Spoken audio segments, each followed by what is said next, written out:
준비했습니다. 재미, 흥미, 의미까지 취업 MSG를 아낌없이 첨가한 취슐랭 가이드. MZ세대 취준생을 위한 스트레스 프리 풀소통 방송. 취업으로 향하는 잡잡잡잡 잡수원 익스프레스에 지금 탑승하시죠. 와, 반갑습니다. 반갑습니다. 반가워요. 우리 너무 오랜만에 뵙는 거잖아요. 그러니까 오랜만에 그래서 이 헬미텔미라는 게 아직도 네. 입에 딱딱 감기지가 않는데 네. 그동안 어떻게 지내셨어요? 저요? 네, 전 뭐 요즘에 너무 정신이 없습니다. 좋은 소식으로, 그렇죠? 네. 네. 저희가 오늘 네. 오랜만에 인사를 드리니까 다시 오프닝을 좀 시작을 해보면 네. 헬미를 외치는 자 텔미하라. 음. 버플리 또 노블리의 헬미 텔미 코너 시간입니다. 변호사, 노무사가 직접 이렇게 여러분들한테 도움이 되는 좀 실질적으로 도움이 되는 그런 고민 상담들을 도와드리는 코너 시간인데요. 어떻게 결혼 준비하느라 바쁘셨고 우리 노무사님은 어떻게 보내셨어요? 아, 저는 네. 이게 제가 이제 열심히 한 날은 좀 쉬어야 되잖아요. 스트레스 풀고. 그래서 그 사실 게임을 요즘에는 중독성 있는 거 안 하고요. 네, 딱 한 판 끝나면 이제 끝나는 롤 같은 거뭐 이렇게 좀비 잡는 게임 있어요. 그거를 근데 제가 보니까 제일 이전에 했던 게 추석 때더라고. 추석 때 잠깐 하고 그 다음부터 이제 아무것도 못 해가지고 요즘 좀 해롱해롱한 게 오늘 좀 한번 해야 될 것 같아요. 네, 바쁘게 살았던 것 같습니다. 네. 변호사는 여친이랑 말싸움하면 이기냐요. 궁금하다. 아 근데 솔직히 네. 진짜 안 좋은 직업병인 것 같아요. 앉아. 아, 말해서 네. 앉으려고. 논리적으로 탁 하는 네, 앉아. 그걸 이겨야 끝나는 게임이에요, 이거? 그러니까 제가 이긴다기보다 앉은다는 게 더 정확한 것 같아요. 아, 그래요? 네. 토라지면은 어떡해요? 토라지면? 달래요? 제가 잘못해서 토라지면은 당연히 그건 달래주죠. 이제 대안이 딱 어저께도 있네요. 9시까지 뭐 들어오라 그랬는데 또 술 먹고 못 지켰단 말이에요. 그럼 이제 그런 경우에 이제 더 화날 때. 그러니까 더 화날 듯. 명백하게 제 잘못이니까 그런 건 이제 눈치 살살 인정하고 보죠. 이렇게. 네. 남자들이 근데 이게 딱 그 공감력이 좀 떨어지지 않나요? 저도 잘 안 되던데. 저도 안 네. 돼요. 그러니까 설득시켜. 네. 뭐 해결을 하려고 자꾸 그 하다 와중에 보니까. 설득시켜야 돼. 그러니까. 설득이 중요해. 네, 설득. 저 ENFP예요, ENFP. 이거는 이거 MBTI랑 상관이 있는 게 아니라 직업병인 것 같아요. 직업병. 진짜 말꼬랑지 아닙니다. 넘는 말꼬랑지 잡고 늘어지고. 네. MBTI 아니고 직업병이 이런 게 변호사 있네요. 싸우면 안 되겠네. 그러니까. 네. 그러니까 저희가 맨날 하는 일이 그 상대방 변호사들끼리 이제 말꼬랑지 붙잡고 늘어지는 거거든요. 그러니까 저희는 사실 말을 하지 않아요. 글이 훨씬 더 중요한데 이게 뭐 서면이라고 해서 법원에 제출하는 그런 우리 서류들이 있어요. 그럼 변호사가 쓰는 건데 그거 하나 잡고 막 어구에 막 그거를 분석해서 이건 아니다 막 맨날 그러는 직업. 근데 영화에 보면은 법정에서 막 말로 싸우거나 맞아, 멋있던데 멋있게. 아주. 그러니까 요즘에 막 법정 드라마 같은 거 많이 있잖아요. 그게 이제 형사 사건에서는 비교적 말을 많이 해요. 뭐 증인신문 같은 것도 있을 수 있고 막 우영우 막 이런 거 보면은 근데 민사에서는 거의 막 다 서면으로 합니다. 서면으로. 폴빨간 놈사는 볼빨간 옷. 안녕하세요. 볼은 오늘 안녕하세요. 제가 빨간데 다행히 이 카메라에는 잘 안 나와요. 네. 그래서 여러분들의 좀 근황을 이렇게 들어봤는데 네네. 오늘 좀 음. 그래도 오랜만에 이 자리에 볼빨간 노무사님을 비롯해서 네. 이렇게 함께 해주시는 분들을 위해서 준비된 네네. 선물들도 있거든요. 네. 좀 제가 먼저 해주세요. 말씀드리면요. 네. 네, 푸드테크 스타트업 초블레스에서 현대인의 라이프 스타일에 맞는 발포적 발효식초와 다이어트 밀키트를 드리고 네. 있습니다. 네, 그리고 한 번에 합격하는 취업 필독서 해커스 문제집과 잡스 101의 가족 여기 계신 트러스트원 컨설팅의 송진원 노무사님과 스텔라 쌤이 직접 쓰신 월급 걱정 없는 슈퍼 비정규직의 네, 이 길을 책이죠. 드립니다. 네, 그리고 따끈따끈한 선물 또 최근에 추가가 된 선물인데 목요일 코너 유가리세 류채윤 쌤이 쓰신 IT 개발자 필독서 코딩 진로까지 드리니까요. 끝까지 함께 해주시길 바랍니다. 또 이게 어떤 컨텐츠로 이 네. 코너를 이루어갈까 계속 고민을 하다가 최근에 좀 따끈따끈한 이슈가 있잖아요. 연예계. 그렇죠. 네, 이승기. 맞아요. 그쵸. 노예 계약이네, 네. 뭐 가스라이팅이네, 뭐 요즘 시끌시끌하더라고요. 그러니까요. 이 사태 좀 들어보셨죠, 그래도? 그럼요. 지금 가장 큰 한 이슈인 것 같습니다. 네. 어떤 생각이 드셨어요? 이런 걸 딱 봤을 때? 이승기 씨 팬이에요? 좋아하죠. 노래가 보니까 100곡이 넘는다고 하더라고요. 저는 100곡까지는 잘 모르고 외우고 있는 거 있죠. 너는 뭐지? 누난 내 여자. 누나니까. 누난 내 내 여자. 여자니까. 아, 삭제. 누난 내 여자니까. 네, 그 뭐 그런 거가 몇 개 있죠. 불러주실 내 수 있어요? 여자라니까래요. 외우고 노래가 웃거든요. 네. 제목도 못 외우고. 안타까운 사연이네요. 네, 이게 제가 조금 간단하게 모르시는 분들도 계실 것 같고 네. 간단하게만 알고 계시는 분들도 있을 것 같아서 설명을 드리자면 이번 사태가 이 사건이 지난 11월 15일에 이승기가 법무법인을 통해서 소속사인 후크 엔터테인먼트에 음연료 정산금 청구권의 내용 증명을 발송하면서 우리 대중들한테 알려진 일인데요. 이승기가 후크에 그가 참여한 모든 앨범의 유통으로 인한 수익 내역을 공개를 하고 또 이에 기초해서 미지급된 음원료를 정산해 줄 것을 요구했다라고 이 사건을 좀 정리를 해봤습니다. 네. 이 내용 증명을 보낸 이유를 보니까요. 찾아보셨죠? 네네네. 네, 이게 2004년 아까 우리 노무사님이 네. 얘기하셨던 내 여자라니까라는 곡으로 데뷔와 또 동시에 굉장히 스타가 되셨잖아요. 그렇죠. 그래서 그 이후에 137곡을 발표를 했다고 하시네요. 그런데 이 음원 수익이 단 한 푼도 없다는 거 진짜 말도 안 되는 상황이긴 하거든요. 그렇죠. 이 사건만 보면. 근데 지금은 어떤 상황이에요? 지금 현재로서 네. 그 이승기 씨 측이 자기의 소속사인 이제 후크 엔터테인먼트 지금은 뭐 종료를 했을지는 모르겠어요. 네. 그 계약 종료를. 근데 어쨌든 그쪽에 내용 증명을 보냈대요. 그러니까 내용 증명이라는 게 뭐냐면 네. 우리가 어디서 들어보시긴 하셨을 거예요. 근데 그 내용 증명이라는 게 그 내용 그 자체를 그 어떻게 보면은 국가가 인정해주는 어떤 발송의 방법이에요. 이걸 이제 우체국을 통해서 이제 발송을 하게 되는데 쉽게 얘기하면은 제가 만약에 송노무사님한테 그냥 일반 우편을 보내요. 내용 증명이 아니라. 그러면 그냥 우편을 보냈다라는 것만 사실이 인정이 되는 거지. 그 안에 내용 같은 거는 별도로 우리가 입증을 해야 되는 분쟁이 생겼을 때 그런 부분이 생기거든요. 근데 내용 증명 같은 경우에는 어떤 내용을 보냈는지에 대한 부분 그리고 언제 발송을 했는지 언제 상대방이 수신을 했는지 이런 부분도 이제 기록에 남거든요. 네. 그러니까 사실 어떤 나중에 분쟁거리가 생겼을 때 나는 이러한 부분의 내용 증명을 발신했다라고 법원에 제출하기 위한 용도로 많이 쓰이고 있는 그런 제도라고 보시면 될 것 같아요. 그래서 이걸 보냈대요. 보냈는데 그 내용인 즉슨 아까 말씀하신 것처럼 이제 가수시니까 음원 수익이 있을 거 아닙니까? 근데 음원 수익을 한 번도 정산을 받지 못했다고 이제 하시나 봐요. 네. 이승기 씨 측은. 그래서 자기가 여태까지 음원 수익이 발생된 그 부분에 대해서 구체적인 내역을 제출을 해라, 제공을 해라. 이제 이런 내용 증명을 보낸 것 같더라고요. 궁금한 게 내용 증명을 증빙을 하라고 하면 해야 되는 의무가 있긴 있나요? 전혀 없어요. 없어요. 아. 그러니까 내용 증명이라는 거는 네. 보내는 사람 있잖아요. 그 발신인이잖아요. 네. 그러니까 발신인이 이러한 내용을 발신을 했다라는 것만 증명이 되는 거지 수신인이 내용 증명을 받았다라고 해서 반드시 거기에 응해줄 네. 의무는 없습니다. 네. 근데 보통 내용 증명까지 보낸다라는 건 보통은 물론 이게 100%는 아니지만 통상적으로 어떤 경우에 많이 쓰이냐면 소송을 하기 전에 변호사한테 의뢰를 해서 법무법인 이런 데 의뢰를 해서 만약에 두 분이 법률적 분쟁이 있단 말이에요. 그러면 어떤 법적인 내용, 사실관계와 법적인 내용 그리고 판례 같은 그런 부분들을 녹여요. 네. 녹여서 변호사가 내용 증명을 작성을 하거든요.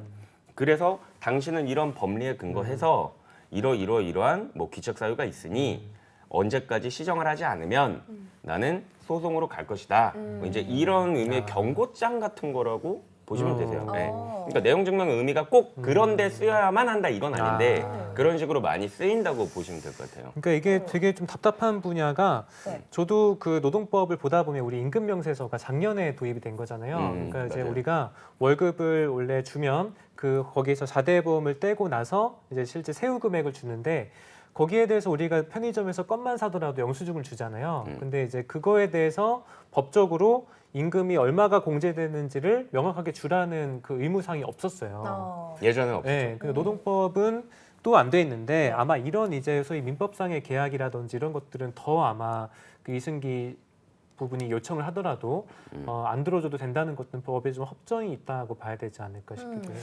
아니요, 근데 그거는 제가 물론 이 후크 엔터테인먼트와 이승기 씨 측의 계약서는 뭐 못 봐서 몰라요. 이거는 뭐 지금 그게 좀 드러나 있는 드러나면 좋을 것 같은데. 부분이 없을 것 네. 같은데 네. 일반적으로 계약을 맺을 때 네. 당연히 이제 뭐 갑을 이렇게 해서 계약서를 체결을 할 때 내가 정보 제공 요청권에 그 조항을 넣었거든요. 그러면 그 조항에 근거해서 이제 나는 요청을 하는 거죠. 네. 그리고 또 추가적으로 문제가 될 수 있는 게 사실 이게 한두 푼이 아니잖아요. 이게 뭐 음원 수익이 100억이죠. 네, 이게 네. 뭐 이게 정확한 건 아닌데 어떤 매체 보도에 따르면 뭐 100억 정도 될 것이다 뭐 이런 식으로 보도가 나오고 있는데 네. 이게 정말 고액이잖아요. 그렇죠. 그러면 이거에 대해서 회계 처리적인 부분에서 문제가 될 수도 있다 이거예요. 그러니까 이 100억이나 되는 돈을 어디에 쓰였는지의 용처도 없이 네. 네, 이렇게 되면은 사실 뭐 세금 탈루의 문제도 생길 수가 있는 거고 네, 그런 부분이 있기 때문에 뭐 곡수가 굉장히 많고 네. 시간이 오랫동안 이게 축적이 된 거고 그래서 나는 뭐 제대로 이거를 뭐 정리를 안 해놨다 뭐 이런 거는 사실 핑계가 될 수 그쵸. 없다라고 봅니다. 저는. 우리 지금 이 이슈가 또 핫한 만큼 네. 질문을 굉장히 많이 해주시거든요. 근데 뉴비신 것 같은데 서지현님께서 문자 내용 증명이 법정 다툼으로 갔을 때 효력 차이가 있나요? 라고. 그런데 문자도 관계 확실하게 증명이 되는 거잖아요. 아 그럼요. 증거. 그러니까 보세요. 그 판사가 네. 이제 어떤 판결을 내리잖아요. 판단을 하는데 판사가 당연하지만 신이 아니에요. 그러니까 알 수 없어요. 그렇죠. 그래서 이제 우리 법에서도 증명 책임 같은 거를 지우고 있거든요. 네. 그러니까 예를 들어서 진실이 뭐건 간에 두 분이 법정 다툼을 벌이는데 송노무사님한테 입증 책임이 지워진 이슈예요. 법에서. 근데 송노무사님이 진짜로 억울하지만 이거를 판사한테 입증할 근거가 없어요. 없어. 증거가 없어. 그러면 송노무사님이 지는 거예요. 그렇죠. 그럼 어쩔 수 없어요. 그럼 어떻게 알겠어요, 판사님이. 그치. 그걸 이제 알 수가 없기 때문에 이런 법에서 입증 책임을 지우고 있어요. 네. 어떤 이슈에서는 이쪽에, 어떤 이슈에서는 이쪽에 이런 입증 책임을 지우고 있기 때문에 사실상 입증을 못 해내면은 질 수가 있는데 뭐 문자라든지 내용 증명이라든지 이런 거는 당연히 증거로서 네. 채택이 되는 거죠. 네. 그 뭐 여러 질문들이 네. 있으신데 연예인들은 노동법 적용 안 받겠지만 소속사 일반 직원들에게도 근기법 적용 잘 돼 있는지 봐요. 근데 뭐 소속사 일반 직원들은 그치. 뭐 당연히 정규직 직원이든 뭐든 근로기준법이 적용될 수 있는 분이면 네.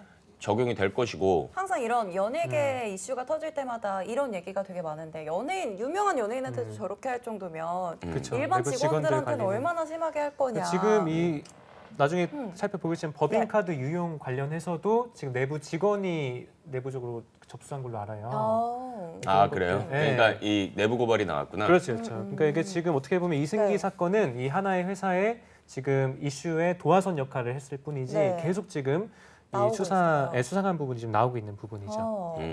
그 연예인 같은 경우에는 뭐 근로자성은 인정받기 어려울 거예요. 그렇죠. 예, 그 어떤 계약의 구체적인 형태나 이런 것들을 봤을 때 근로기준법이 적용이 되기는 조금 어려울 수 있고 계약서를 안 보더라도 저작권협회나 실현자협회에서 음원 수익 알 수 있지 않나요?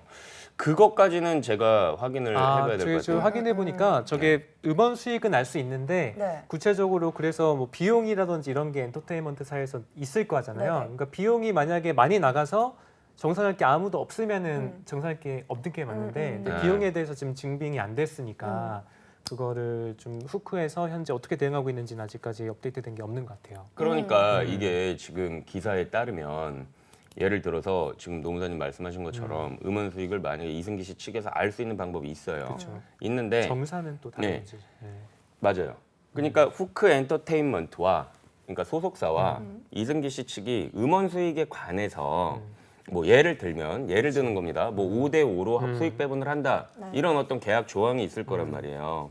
근데 그 부분을 그러니까 엔터테인먼트 부분을 제하고 남은 부분을 줘야 되는 그런 건 있겠죠. 그렇죠. 근데 그것도 사실상 만약에 이승기 씨 측에서 자신의 음원 수익을 자신이 확인을 할 수 있다라고 한다면 그 계약서를 보면 후크 엔터테인먼트와 이승기 씨 측이 음원 수익을 뭐 몇 대 몇으로 배분한다 이런 게 있을 거 아니에요. 그럼 그렇죠. 역산으로 알 수도 있을 것 같긴 하네요. 참 이게 좀 고질적인 것 같은 게 예전에 그 박효신 그 님도 그렇고 네. 한경일 이런 분들도 다 지금 이런 정산 문제 때문에 못 받아서 수익은 많이 발생했는데 정산 금액이 계속 못 받았다 이런 게 계속 있는 문제거든요. 그러니까 이게 이쪽이 전속 계약서가 상당히 아티스트한테 좀 불리하게 되어 있는 게 아닌지 좀 싶기도 해요. 아 맞아요. 네. 그러니까 그렇죠. 이승기 씨 측 계약서는 제가 못 봤지만 제가 아는 분 중에 이제 이름만 대면 알만한 아주 옛날의 스타분이 계세요.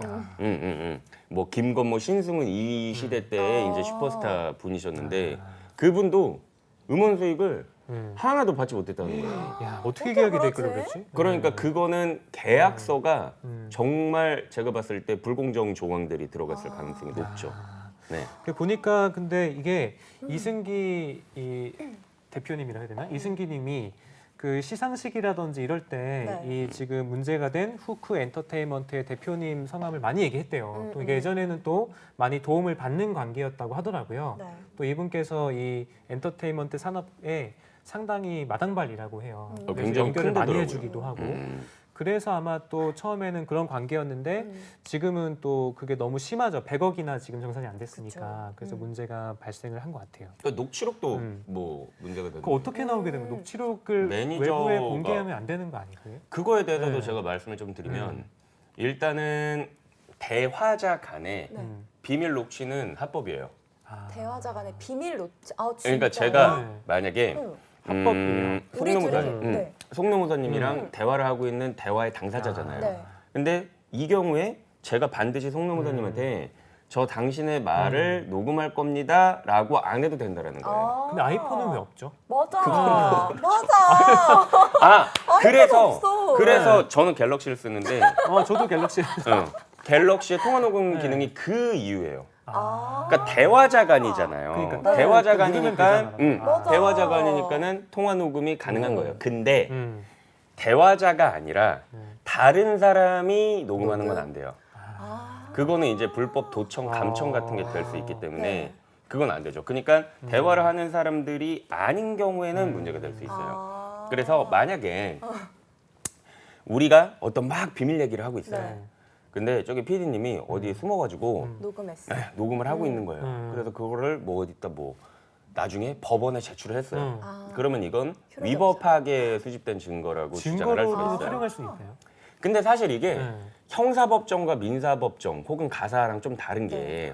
가사 같은 경우에는 이제 제일 뭐 우리가 흔히 아는 이혼 소송 같은 경우에 막 엄청 그 막 불법 도청 장치 해가지고 그 바람 잡으려고 한단 말이에요. 그러니까 이게 가사 소송에서는 그런 게 좀 어느 정도 유도리가 있어요.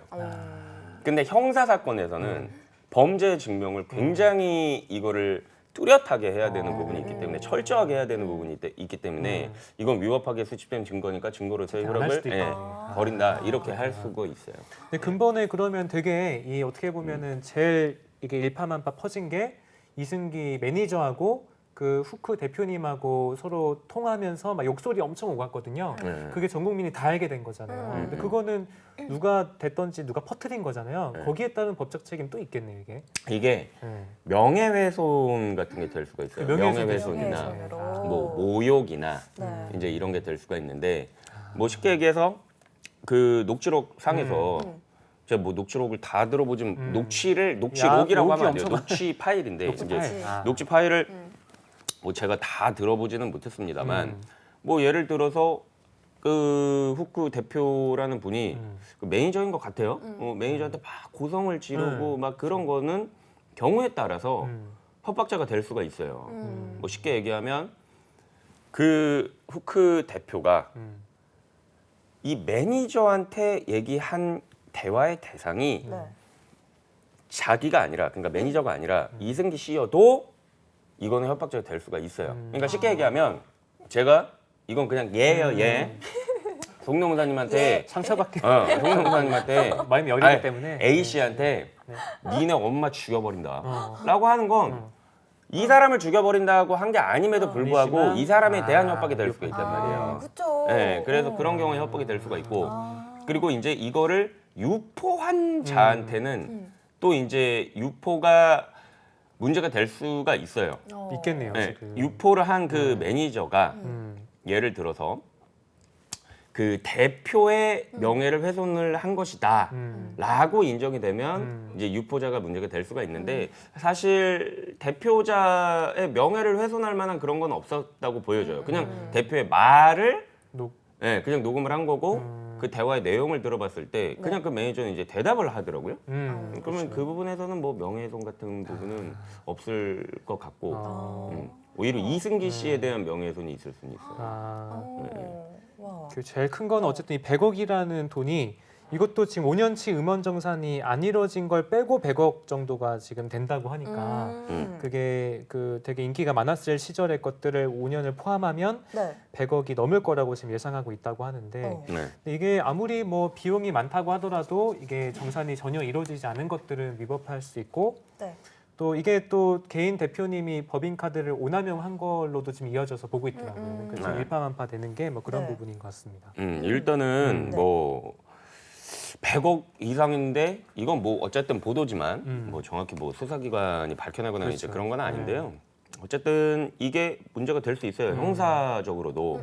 그러니까 돈을 원래 이승기 씨가 계약에 의거해서 청구해가지고 받는 그런 절차는 민사로 해야 되겠지만 네. 그럼 이게 도대체 어쩐 죄가 될 수 있느냐라고 한다면 예를 들어서 이승기 씨를 속였단 말이에요.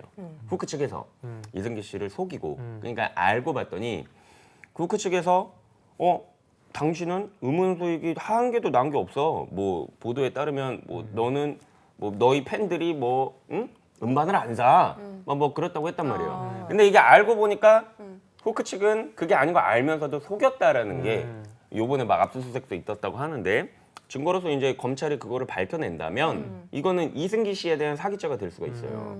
이승기 씨에 대한 사기죄가 될 수 있고 아까 뭐 법인카드 얘기 나왔나요? 네. 그것도 뭐 수사나 뭐 재판의 결과가 있는 건 아니지만 만약에 사실이라고 가정을 한다면 이거는 이제 배임죄죠. 그러니까 뭐 언론 보도에 따르면 뭐 명품을 구입하고 뭐 대표의 어머니가 또 이제 법인카드를 쓰고 이제 한다는 거는 이제 명백한 배임이 될 수가 있는 거예요. 그렇죠. 그리고 이제 이게 경제범죄란 말이죠. 네. 경제범죄 같은 경우에는 그 범죄 수익금 있잖아요. 범죄 수익금이 얼마냐에 따라서 이 처벌의 적용 법조가 달라져요. 가중처벌이 금액을 되네요. 네, 이제 이거는 그냥 일반 형법이 아니라 특경법이 적용이 되는데 아. 뭐 지금 언론 보도 따르면은 개인적으로 명품에 산 돈만 18억.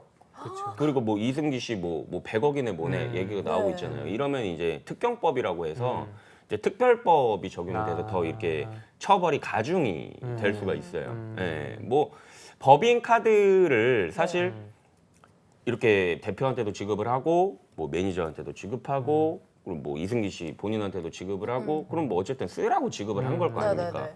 그럼 이거를 썼어요. 뭐 유류비로도 쓰고 뭐 밥 먹는 데도 쓰고 뭐 했단 말이에요. 그러면 이거는 법인의 업무에 활용되는 범위 안에 들어가야 된단 말이에요. 그러니까 이승기 씨가 어떤 차를 타고 뭐 부산 공연을 가셨어요. 그러면은 그거는 이 업무의 범위, 이 법인의 연예 엔터테인먼트 법인의 업무 범위에 들어가는 거잖아요. 네. 공연을 하러 간 거니까. 근데 이승기 씨가 뭐 전혀 공연이랑 상관없이 응? 어디 자기가 그냥 개인적으로 송노무사님이랑 지인들이랑 놀러 가려고 그런 게 안 되는 거예요. 법인의 목적 범위에 벗어난 거란 말이에요. 물론 복리후생적 차원에서 회사가 허락을 한다면 모르겠지만 근데 만약에 이 뭐 명품을 사고 이랬다. 이거는 사실 법인의 목적 범위 안에 들어간다고 보기는 어렵죠. 개인으로 사적 그렇죠. 유용했다고 봐야 하겠죠. 네. 또 그 네. 이승기가 이제 법인 카드를 쓸 때 삼각김밥 사 먹어도 되냐 막 이 정도로 사실 식대도 매우 아꼈다고 해요. 네. 그래서 매니저한테 최대한 개인 사비로 할 수 있도록 해라라고 하는 것도 아. 있는 거 보면 거의 경비가 없을 것으로 확인이 되고 100억 중에 대부분의 좀 전문가들은 한 50억 이상은 충분히 지금 수익이 정산이 이루어졌어야 되는 상황이다라고 얘기하는 것 같아요. 뭐 어쨌든 제가 봤을 땐 뭐 네. 정확하게는 모르겠지만 왜냐면 또 그 대표라는 분이 뭐 자기 사재를 털어서라도 뭐 보상을 하겠다 뭐 이렇게 또 그렇게 언론 보도가 얘기했다고 나오더라고요. 아. 그래서 뭐 이게 소송전으로 갈지 안 갈지는 뭐 저희도 네. 모르죠. 그러니까 저희도 모르는데 네. 어쨌든 가봐야 알 것 같아요. 이거는. 그렇죠. 어쨌든 아. 현재로서는 주장만 있는 상태고. 예측할 수가 없다. 그렇죠. 이거 만약에 이승기 씨가 음. 뭐 민사 소송을 안 해요. 네. 그럼 그걸 누가 강제할 수 없거든요. 그러니까. 아. 그러면 이제 뭐 안 하게 되는 거고 다만 형사적인 부분에서는 죄마다 다른데 신고죄라고 해서 반드시 고소가 있어야만 그러니까 피해자로부터 고소가 있어야만 수사기관이 개입을 할 수 있는 혹은 법원이 개입을 할 수 있는 이제 그런 죄가 있고 그렇죠. 신고죄가 아닌 경우에는 뭐 일반 뭐 사람이 고발을 해요, 뭐 제보를 해요. 네. 그런 걸로도 수사가 들어갈 수 있거든요. 그래서 형사적인 문제는 이승기 씨가 설사 민사 소송을 뭐 안 하고 아무런 법정 액션을 안 하고 고소도 네. 안 하신다고 해도 처벌 받을 수 있는 그런 길은 아직 열려 있다고 네. 보시면 되세요. 오. 그러니까. 네. 저는 이게 이제 심리적으로 좀 고민이 되는 부분이 어쨌든 처음에는 아마 이승기가 조금 그 처음에 스타덤에 오르기 이전에부터 계속 이제 어떻게 보면은 이 대표님이 좀 키워주고 했던 것도 있을 거란 말이에요. 네, 그래서 시상식에서도 뭐 감사하다고 했는데 이게 그러다 보니까 이 대표 입장에서는 내가 다 한 건데 당연히 정산은 내가 영업비로도 쓸 수도 있는 것이 막 이렇게 제안을 할 것 같다는 생각이 드는데 뭐 그럼에도 어쨌든 최근에는 이게 전혀 정산이 이루어지지 않은 것들이 좀 소통이 잘 됐으면 됐을 건데 이게 지금 터진 것들이 문제가 많이 소통이 좀 아쉬운 부분이 있다고 생각이 들어요. 그러게요. 아 근데 뭐 녹취록 들어보면 뭐 그 성질의 뭐 대화 제대로 되겠어요? 그러니까. 그렇죠. 네. 근데 이런 일이 이제 이승기뿐만이 아니라 직장에서도 일어날 수 있는 일이잖아요, 사실. 그렇죠. 아 그럼요. 그렇죠. 네, 그래서 지금 저 서지현님께서 연예인은 노동법 적용을 받지 않는다고 네. 하셨는데 전문직도 노동법의 적용을 받나요 이렇게 했어요. 그래서 우리나라 노동법은 사실 뭐 전문직이고 뭐 아니면 예술인이고 뭐 네. 가수고 이거에 따라서 직장에 어떤 적용이 되는 노동법의 대상이다 아니다라고 하는 건 없고요. 이 실질적인 관계상에서 회사 내에서 이루어지는 상하관계 속에서 지휘 감독을 통해 우리 회사의 사업주로부터 지휘 감독을 받고 또 거기에 규율이 받아져서 일반 직장인처럼 출퇴근도 하고 이런 경우에는 우리가 노동법에 적용 대상이라고 해요. 근데 저 부분이 상당히 좀 어려운 부분이기도 한데 네. 대다수의 우리 가수들은 이제 본인이 알아서 작곡도 하고 그리고 노래도 부르고 하다 보니까 어느 정도 계약은 연계되어 있지만 직접적으로 지휘 감독 받는 범위는 아니라고 보기 때문에 우리가 이제 가수라든지 어떤 예술 단체에 있는 소속되어 있는 분들은 아닌 경우가 상당히 많다고 합니다. 그래서 이 부분은 근데 따져봐야 되는데 아마 이 경우에도 아까 변호사님 말씀하신 것처럼 직장인이 적용받는 이 근로기준법, 소위 노동법의 적용은 안 받는 것이라고 보여지기도 해요. 정확하게 좀 표현을 하자면 노동법이라기보다는 이제 근로기준법이 이제 조금 더 정확하겠죠. 그쵸. 그러니까 근로자다 네. 이 사람이 근로자성이 인정된다라고 하면 방금 말씀하신 이제 근로기준법이 이제 적용이 되는 것이고 그쵸.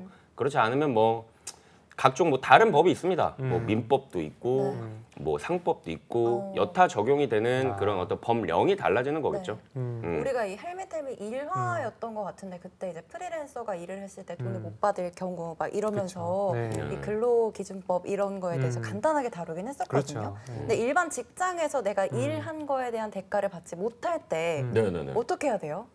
그때는 네. 우리가 이제 예전에 나눠봤듯이 이 경우에 임금을 못 받았다라고 치안해서 생각을 해보면 임금 체불이라는 걸 통해서 우리 근로자는 보호받을 수가 있죠. 네. 그래서 이 근로자는 임금을 목적으로 회사를 다니는 사람들이기 때문에 임금을 못 받았다는 것들은 상당히 우리 근로기준법에서 잘 보호를 해주고 있거든요. 이 경우에 신고를 하게 되면 못 받은 금액에 대해서는 뭐 임금 체불을 통해서 받을 수도 있고 저번에 말씀드렸던 지연이자를 받을 수도 있는 것이고 또는 회사가 혹시나 도산을 됐거나 어려운 상황 때문에 못 받는 경우라고 한다면 체당금이란 제도를 통해서 받을 수가 있어요. 그래서 일반적인 프리랜서보다는 훨씬 더 좀 안정적으로 보호되고 있는 것이 직장 내에서 이루어지는 임금 체불권이다 볼 수 있는데 프리랜서라고 좀 명칭을 해야 된다면 네. 이 프리랜서 분들은 상대적으로 좀 보호망이 없다고 봐야겠죠.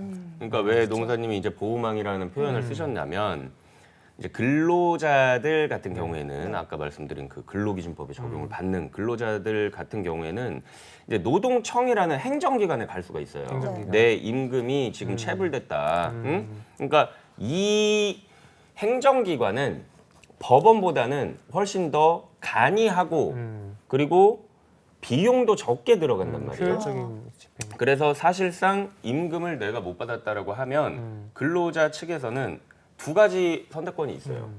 그래도 난 법원으로 가겠다라고 하면 아무도 말리지 않아요. 근데 조금 근로자들을 이렇게 보호해 줄 수 있는, 구제해 줄 수 있는 좀 더 간이하게 그런 어떤 노동청이란 우리가 사용할 수 있는 기관이 있는데, 그리고 뭐 부당해고라든지 혹은 뭐 어떤 노조의 일 때문에 어떻게 부당함을 겪었을 때는 또 이제 노동위원회라는 곳으로도 갈 수 있고. 근데 방금 말씀드린 이제 그런 것들이 프리랜서나 네. 혹은 뭐 사회 일반상에서의 어떤 다른 이슈라면은 이러한 행정기관을 이용할 수가 없어요.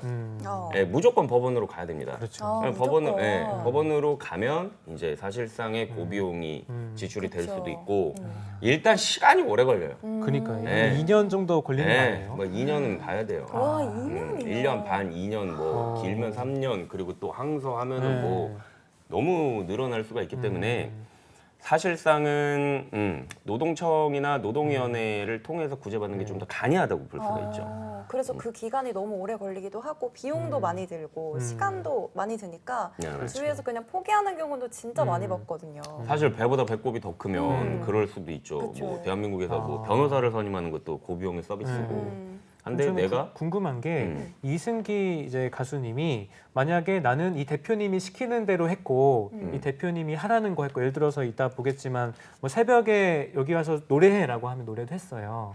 네, 그런 것들을 잘 모아서 나는 근로자다 사실은 라고 주장한다면 보통의 업계에서는 이 가수라든지 이런 분들은 근로자로 이제 해당이 보통 안 되잖아요. 그래도 만약에 근로자처럼 정말 탑다운으로 지시 감독을 받았다면 해당이 될 수도 있나요, 보통 법원에서는? 저는 어려울 거라고 봅니다. 그래도 어렵죠. 이게. 진짜. 예, 그리고 사실상의 관행이라든지 이런 것들을 법원에서도 판단을 할 것이고, 그리고 이승기 씨의 인식 자체도 네. 자신이 프리랜서라고 인식을 하실 것 같아요. 예. 그냥 가수 활동만 한 것도 근로자라기보다. 아니고 배우 활동도 하고 그 외에 이제 엔터테인먼트 거의 배우도 많이 하셨잖아요. 그러니까 근로자성을 판단할 때 이제 당연히 뭐 지휘 감독이나 이런 것도 전속성. 법원에서 보고 네. 하겠지만 뭐 사실상 만약에 이승기 씨가 10년이 넘게 네. 이 후크 엔터테인먼트라는 거 하면서 근로기준법상에 뭐 보호를 받은 게 하나도 없을 거예요. 뭐 연차를 받았다라던가 퇴직금 이런 거 뭐, 쓰고 뭐 퇴직금이라던가 네. 그러니까 임금이라던가 휴일 뭐 그러니까 그런 거를 받은 게 하나도 없을 거란 말이에요. 그러니까 그런 것들이 전부 다 근로자성을 판단하는데 그 사용 종속성 이외에도 다른 요소들이 되기 때문에 예를 들면은 뭐 임금은 매달 뭐 근로자의 이름으로 개설한 뭐 통장으로 그런 게 꼬박꼬박 내야 되는데 그럼 13년 동안 이승기 씨 당신은 왜 이걸 한 번도 문제 삼지 않았냐? 그러게. 저거 왜 월급 안 들어왔는데요? 프리랜서로 본인도 인지한 거 아니냐? 이렇게 할수 그렇기 있겠네. 때문에 사실상의 사용 종속성 하나로는 되지 않을 겁니다. 제가 봤을 때는. 네. 그리고 보통 이렇게 아까 말씀드린 전속계약서상에 네. 보면 대부분 그 가수한테 불리하게 되어 있을 것이기 때문에 이번에 잘 해결되면 좋겠지만 그 비율 계약이 예를 들어서 우리는 정상 금액이 9.5 대 0.5다. 0.5만 가수만 가져가는데 0.5를 보니까 본인 이렇게 수익 대비해서 비용도 많고 해서 안 나간다라고 주장하면 네. 계약서에 그렇게 돼 있으면은 그렇게 되는 거네요. 이 건에서는 그래요. 물론 이제 뭐 불공정 계약이라는 게 있긴 좀, 한데 네. 이건 이제 특별법의 영역이고 그냥 사인 대 사인이 네. 그러니까 뭐 연예 엔터테인먼트 회사와 그러니까 이렇게 보는 거예요. 이 계약서라는 걸 이제 처분 문서라고 하는데 특별한 어떤 사정이 없으면 네. 이 사람이 자의에 의해서 했다라고 봐요. 그러니까는 예를 들어서 또 우리 성대모사 예를 들면은 또 이제 가슴 아파 상처 받으니까 A 씨가 마음의 준비를. A 씨가 A씨가. 이제 자기가 서명을 했어요. 음. 근데 성대모사님 이제 뭐 40 다 돼가지고 거의 아니야? 맞아요. 40 다 돼가는 사람이 나이를 갑자기. 책까지 쓴 네. 사람이 뭐 문맹은 아니잖아요. 예? 그리고 뭐 인지 능력이 아예 없다라던가 이게 아니잖아요. 열심히 하겠습니다. 그러면은 법원에서 봤을 때는 특별한 사정이 없으면 이 사람이 이 계약의 자의를 쓸 거다. 내용을 인지하고 아. 자의에 의해서 서명했구나라고 생각을 해요. 네. 물론 아까 어. 말씀드린 것처럼 막 104세의 고령이 네. 뭐 막 특별한 사정이 막 네, 사정이 너무 있어. 어리거나 너무 나이가 응. 많거나. 그럼 뭐 지금 태어난 지 2주 됐어요. 음. 걔 사인이 있는 거야.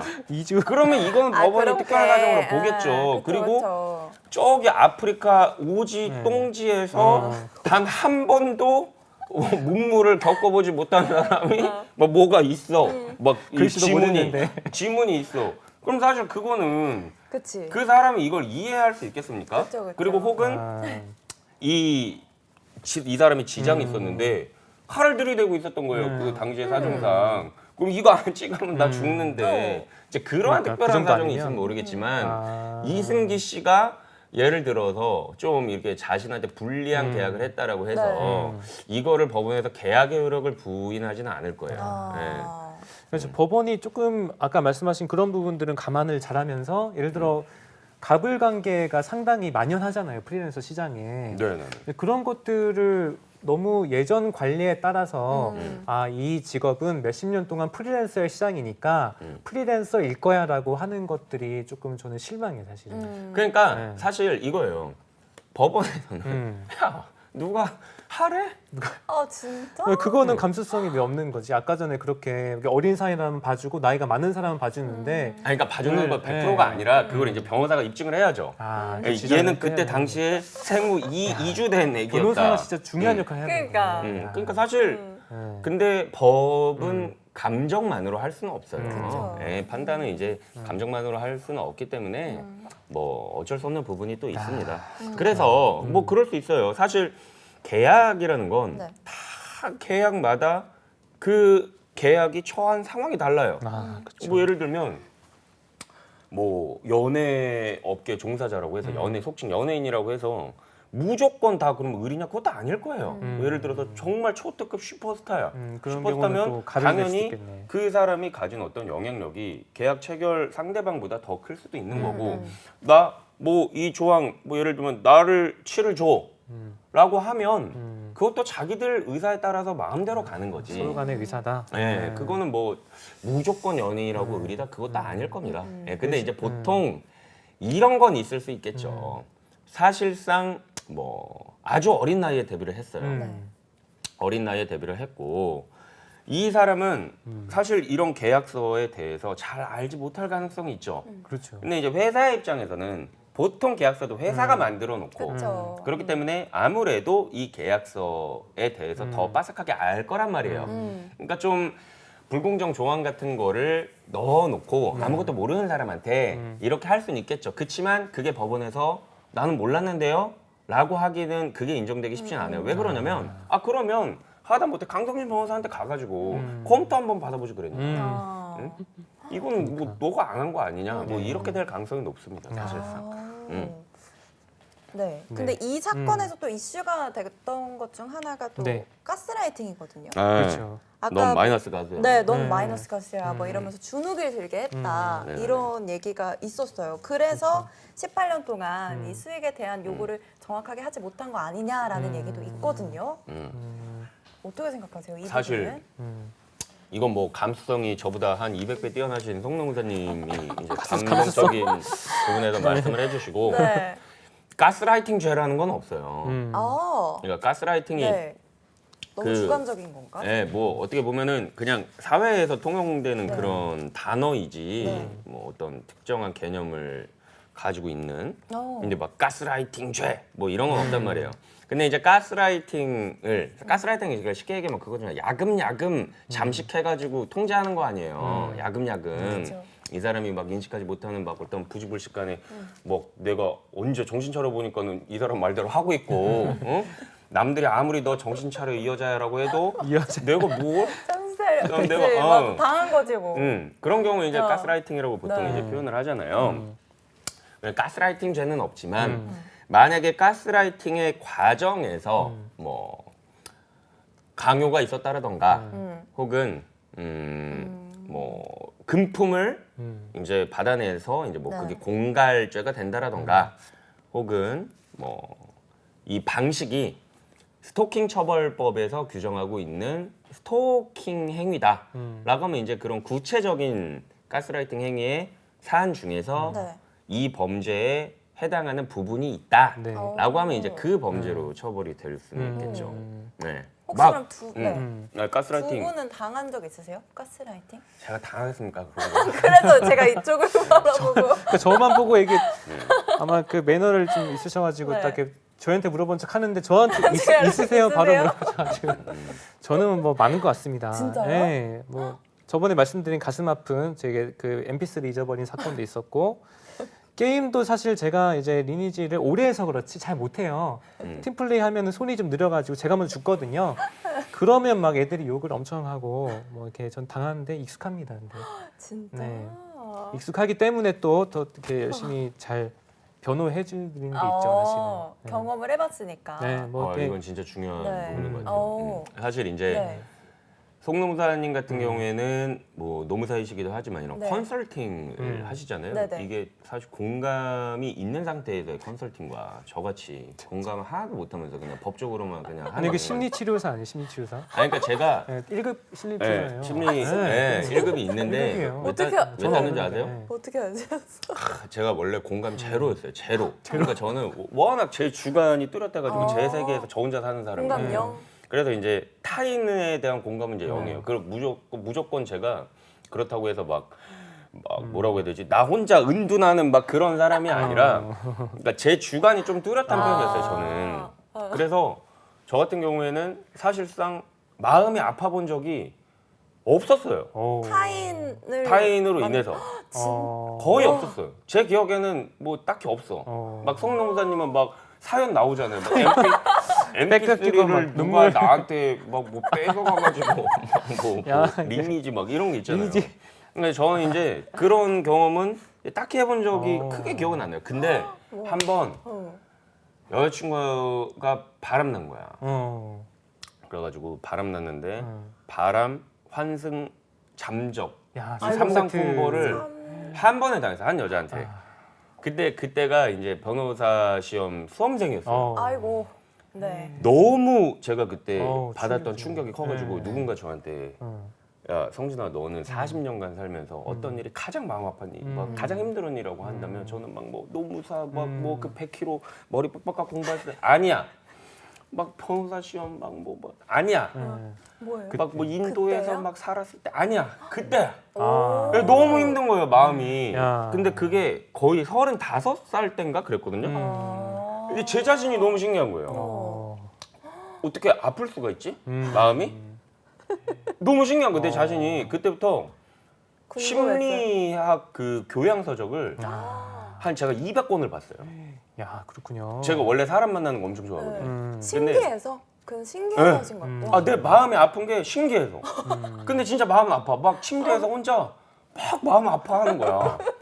그러니까 단지 그 사람을 잃었다라는 그 하나의 감정이 아니에요. 막 내 오만 자신에 가지가 대한 다. 자책, 뭐 어쩌고저쩌고 막 분노와. 5만 가지인가 막 그런 게 다 합쳐가지고 되게 복합 감정이었는데 네. 어쨌든 마음이 힘들더라고. 그러면서 이제 막 그 교양 서적을 읽고 그러다가 제가 그때 이제 베트남에 있을 때 그 일이 있었는데 이제 한국에 왔어요. 한국에 오다 가니까는 이제 사람 보는 눈이 시야가 달라진 거예요. 예전에 그런 독단적인 이제 제가 아니에요.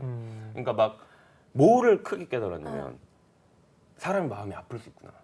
이걸 깨달은 거야. 그래서 만약에 저한테 오셔고 예전에는 누군가 나한테 와서 자기 아픈 사연을 얘기하면 그거에 대해서 해결점을 주려고 했어요. 네. 그러니까 전 변호사랑 잘 맞는 거죠. 근데 사실 해결점만 원하는 건 아닐 수 있잖아요. 상대방은. 그쵸. 그래 너 힘들겠다. 그래 얼마나 힘들었니. 아무런 해결점을 못 주더라도 이 사람은 단지 그걸로 인해서 힐링을 받고 뭐라 그랬을 때 그치. 내가 야 나도 같이 아프다 임마. 네 그렇게 힘들다고 하니까 도와줄게 하지 마. 그런 게 전에 많이 먼저. 달라졌어요. 그런 게 많이 달라져서 뭐 자격증도 따고 네 뭐 그런 그 사업도. 사건이 진짜 중요한 거였다. 그러니까 이게 이별이 사람을 성숙하게 한다고 하는 게 저는 진짜 많이 공감을 하는 게 한 200배 깊어졌어요. 그 사건으로 200배까지. 네. 야, 저한테 힘든 일 있으면 말씀하셔도 됩니다. 뭔가 심리 치료. 노무사님한테 갈 것 같은데 위로받고 싶어요. 그러니까 여기는 이제 제가 더 힘들어하면서 이제 힘든 거 막 나오는 거죠. 아니야, 저 대신 울어주시고 막 그럴 것 같아요. 여기는 이제 선천적인 거고 이제 저는 후천적으로 학습된 그런 어떤 아, 진짜 신기하다. 네. 근데 이 가스라이팅이 직장에서도 진짜 많을 것 같거든요. 우리가 좀 그쵸. 연애 얘기를 하긴 했지만 직장이 남들 얘기를 진짜 많이 해요. 저도 오. 처음에 갔는데 네. 보통 이제 자기계발 서적을 보면 남들에 대한 관심을 많이 갖지 말라라고 하는데 저는 이제 대기업에서도 있어보고 스타트업에서도 있어보니까 네. 되게 이제 남들 얘기를 쉽게 많이 하더라고요. 저도 이제 어느새 그러고 있고 맞아요. 근데 그런 거 보면은 물론 우리나라라서 그런지 모르겠는데 쟤는 뭐 어떻더라, 집안이 뭐 어떻고 또는 뭐 말이 이렇게, 너무 많아. 이렇게 뭐 여자친구 남친구 어떻고 뭐 이런 것들 말이 진짜 많죠. 근데 그런 것들이 사실은 뭐 법적으로 연결되는 것까지는 없었죠. 근데 이제 2019년 저희가 7월달에 근로기준법의 제 76조의 2 직장 내 괴롭힘 방지 규정이 이제 발의가 돼서 시행이 됐죠. 오. 네, 그런 거에 따라서 네.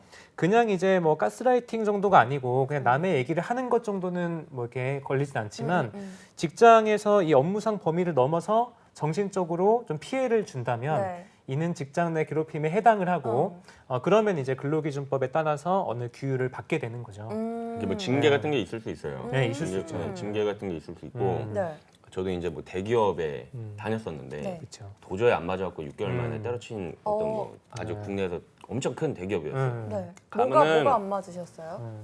저는 이제 지금은 이제 담배를 끊었는데 네. 그때 이제 담배를 폈거든요. 와 담배를 하루에 2갑도 넘게 펴. 왠지 알아요? 6개월 만에 그런 걸 느껴요. 계속 불러.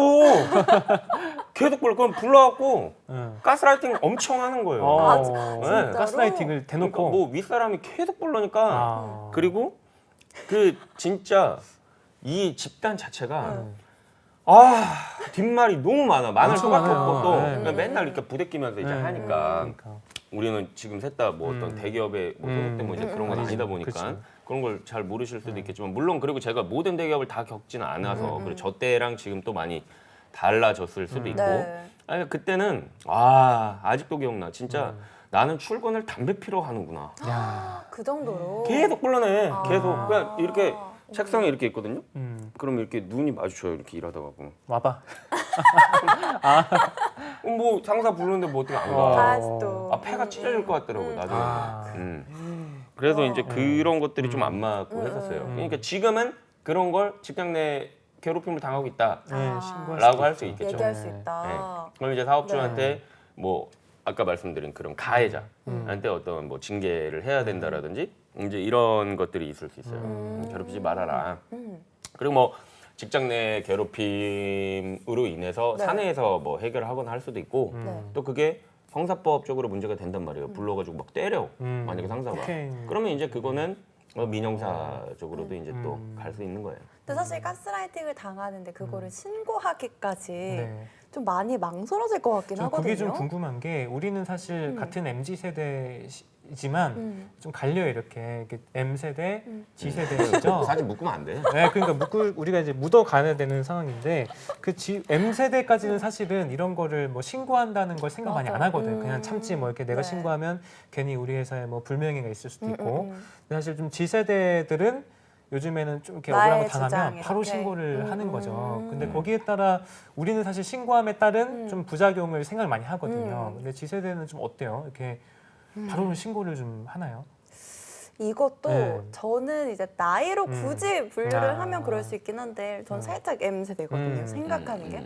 그래서 꼰대 제가 마인드, 만약에 꼰대 마인드? 그래서 에어를 제가 네. 이런 일을 당하면 저도 그에 따른 부작용을 진짜 더 많이 생각을 할 것 같아요.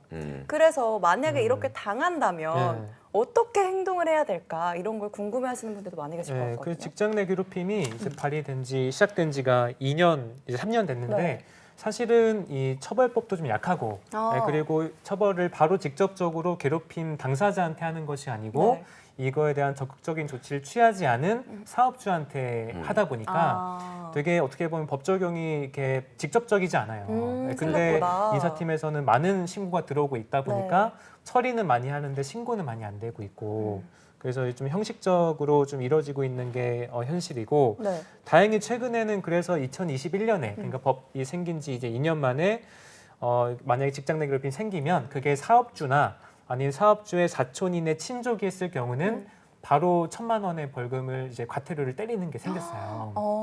그래서 사업주가 직접적으로 하는 경우에는 이제 직접적인 과태료 규정이 있는데 그 외에는 사실 이게 직접적인 규정이 없다고 봐야 될 것 같아요. 그러니까는 이게 물론 안 생겼을 때에 비하면 생긴 게 당연히 그렇죠. 고무적인 일이지만 네, 네, 네. 처음에 그게 생겼을 때도 말이 많았어요. 이게 실효성이 있겠느냐. 없어요. 네. 뭐 이제 그런 그러니까. 부분이 좀 있죠. 근데 인사팀이 요즘에 TO가 엄청 늘었어요. 원래는 인사팀이 많이 안 뽑는 부서거든요. 네. 인기는 되게 많은데 취업하기는 되게 어려운 부서인데 맞아요. 요즘에는 이런 사건 하나 들어오면 조사 안 할 수는 없어요. 왜냐하면 하나하나가 되게 큰 이슈고 네. 잘못하면 이렇게 또 외부에 미디어에 나가게 되면 회사의 손해가 크기 때문에 하나하나를 되게 잘 다뤄줘야 되거든요. 민감하니까.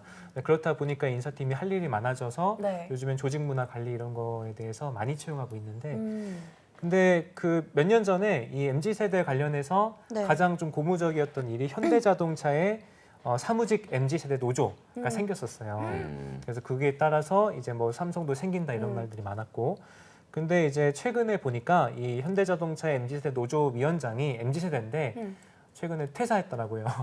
네, 그래서 너무 차별받고 그래가지고. 너무 진짜? 기존 나도 뉴스 봤어요. 네, 너무 차별받고 MZ세 노조 위원장이긴 한데 네. 회사에서 너무 조금 도움을 많이 못 준다. 기존 노조들도 많이 우리를 도와주지 않는다라고 해서 한풀 좀 꺾인 것 같긴 한데 MZ세대 노조 생긴 거는 좋은 좀 방향이라고 봐요.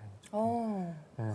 그러니까 뭐 만약에 저한테 어떻게 하는 게 좋겠냐고 물어보신다면 당연히 자기 권리를 행사하라고 하죠. 그 네. 오늘도 이제 전화가 온 게 문의 전화가 기업에서 이제 그 상사가 여자 후배 직원한테 뭐라고 뭐 하여튼 뭐 성희롱을 했어요. 뭐 너 나랑 오피스 와이프 할래 막 뭐 그런 식으로 이제 막 징글징글한 얘기를 한 거예요. 그래서 이 여자분이 바로 이거를 회사한테 얘기를 한 거예요. 사측에 얘기를 해서 이제 징계위원회가 열렸고 이제 징계 규정에 의해서 정직 3개월이 나왔어요. 정직 3개월이 나왔는데 이제 쉽게 얘기하면 가해자 측에서 저한테 연락이 온 거거든요. 어떻게 했으면 좋겠냐. 아니 정 다투고 싶으면 가해자 하시는데 쪽에서? 정 다투고 싶으면 하시는데 사실 이거 소송으로 가면 질 거다. 왜냐면은 원칙적으로 그거는 사측의 재량이에요. 재량. 그렇죠, 재량이죠. 정직을 3개월을 주건 뭐 감봉을 시키던 뭐 어쨌든 우리가 물론 그 재량권을 현저하게 일탈하고 남용을 해버리면 예를 들면은 여긴 좀 여자는 그렇다 막 이렇게 윙크 한 번 했는데 너 해고 막 이래버리면 10배열 감봉 막 이런 네, 그건 이제 뭐 심하지. 너무 그건 조금 너무 그렇잖아요. 그건 이제 다툴 수 있겠는데 원칙적으로는 그게 재량이다 이거예요. 그래서 사실상 너무 원하시면 뭐 저야 뭐 소송해드릴 수 있다. 네. 그렇지만 이제 질 것 같다. 근데 그 사람은 정직 3개월은 너무하다 이거지. 근데 이걸 법원에다 판단을 했을 때는 너무하지 않은. 그러니까 아니 설사 너무 하더라도 원칙적으로 이 사측의 재량이라는 거예요. 인사권이나 뭐 이런 것들은. 그래서 사실상 쉽지 않고 그리고 이게 패소하면은 상대방의 소송 비용까지 물어줘야 된다고 해요. 그래서 이제 정하시고 싶고 뭐 그럼 내가 뭐 말리겠냐. 근데 사실상 이게 감해지기는 경한 징계로 바뀌기는 쉽지 않을 것이다. 그런 사건이 있었죠. 또 이런 사건들이 많죠. 많죠. 많아요. 가스라이팅이 많은지는 모르겠고 신고 직장 내 많아요. 괴롭힘은 신고 하루에도 많죠. 많아요. 그러니까 이게 하루에도. 세대가 많이 변했어요. 진짜로. 많아졌구나. 네. 주로 또 어떤 고민들이 많아요? 뭐 괴롭힘? 괴롭힘으로 이제 네. 문제를 삼는 거죠. 내가 괴롭힘 당했다. 이제 뭐 그런 건 해당 안 돼요. 예를 들어서 일이 너무 많다. 네. 나는 일을 아. 6시에 퇴근해야 되는데 상사가 일을 너무 많이 준다. 이런 것들은 물론 이제 괴롭힘의 의도로 줄 수도 있지만 대부분의 경우에는 일이 좀 경중이 있을 수도 있고 일이 많은 경우에는 네. 좀 추가로 수당을 주면서 이제 하는 것도 법에 정해져 있거든요. 네. 동의를 한다면. 그래서 뭐 그런 것들은 해당이 되지 않는데 또 최근에는 그런 것도 있었죠. 이제 부하 직원이 상사를 괴롭힌 거예요.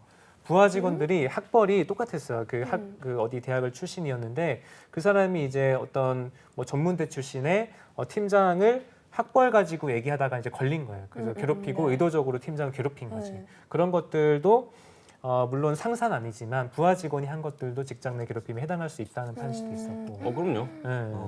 와. 그런 것들 또는 뭐 어쨌든 직장 내 네. 괴롭힘과 함께 같이 해당이 되는 게 직장 내 성희롱으로도 해결할 수도 있고 해당이 될 수 있죠. 종류가 진짜 많네요. 그렇죠. 좀 직장 내 성희롱을 많이 차용했다고 보시면 돼요. 네, 그렇죠. 이게 성희롱이 많이 먼저 하고. 생겼고, 네. 그러니까 당연히 부하 직원이 상사한테 하는 것도 해당이 되죠. 그렇죠. 여성이 남성을 강간할 수 있을까요, 없을까요? 있지 않을까요? 어떻게 강간해? 신체 없나? 구조상. 근데 돼요. 그래요? 어떻게? 예전에는 진짜 웃겼던 게 법문이 안 된다? 남자만 가해자로 상정이 되어 있었어요. 오, 신기하다. 더 많은 거는 이해하는데 근데 바뀌었어요. 원래 이제 둘 다 가능하다. 이 문구가 법 문구가 사람으로 바뀌었어요. 그게 네. 막 그거 예전에는 바꿔요. 부녀를 강간 뭐 이렇게 돼가지고 야. 강간죄의 이제 객체가 오로지 여성이었거든요. 근데 이제 이게 사람으로 이게 바뀌는 조금씩 그래도 바뀌고 있네요, 정말. 네. 근데 우리가 이승기 사태를 시작을 해서 이제 가스라이팅까지 좀 쭉 다뤄봤는데 이 사건들을 통해서 우리가 좀 알아야 될 것들, 명심해야 할 것들을 좀 마지막으로 정리를 해보면 네. 어떤 게 있을까요? 네, 저부터 말씀드리면 네. 이게 사건이 지금 전 국민이 다 보고 있는 내용이거든요. 그쵸, 네. 근데 이게 좀 넓게 보면 우리 배달 노동자부터 해서 뭐 골프장 캐디 또는 이제 어떤 그 교습지의 교사 뭐 이런 것들에 또 다 해당이 되는 네. 프리랜서의 이제 보호법에 좀 해당할 수도 있어요. 그래서 이번 사건으로 인해서 우리 프리랜서 분들을 위한 어떤 법적 조치도 좀 강화되면 좋을 것 같다 생각도 들고, 좋아요. 예, 그리고 그러면 이제 너무 또 기업에 또 너무 많은 부작용이 생길 수 있으니까 기업들도 이번 기회에 좀 투명하게 경영할 수 있는 제도가 좀 신설되면 좋겠습니다. 저는 네. 좀 자기 관리는 자기가 챙기자 이런 말씀을 드리고 싶어요. 그러니까 뭐 계약서에 사인을 하기 전에 꼼꼼하게 확인해 보는 것도 결국엔 나중에 이걸 제대로 하지 않으면 자기 책임으로 돌아올 가능성이 크기 때문에 그리고 뭐 예를 들면 궁금한 부분이 있으면 네. 적극적으로 그러한 거를 내가 사전에 정보 좀- 제공을 요청할 수 있는 조항을 넣어서 그 조항을 활용하면 되는 거거든요. 그러니까 이런 부분에 있어서 여러분들이 모르신다고 해서 그게 다가 아니에요. 결국엔 여러분의 손해가 되기 이전에 적극적으로 뭐 검색도 해보시고 공부도 네. 해보시고 전문가도 찾아가 보시고 하셔서 여러분들의 권리를 스스로 잘 챙기시기를 바랍니다. 좋아요. 계약서도 조금 더 귀찮더라도 다시 한번 좀 꼼꼼하게 체크해 네. 주실 필요가 있을 것 같습니다. 벌써 이제 마무리를 할 시간인데 우리 매일 언제 인사드리는지 아세요? 몇 시였죠? 매일 오후 매일 5시죠. 5시죠. 내일 오후 아, 그죠. 5시에도 또 인사드리도록 하겠습니다. 네네. 오늘도 시청해 주셔서 또 함께 해주셔서 감사합니다. 찻바 감사합니다. 감사합니다. 감사합니다. 감사합니다. 자빠.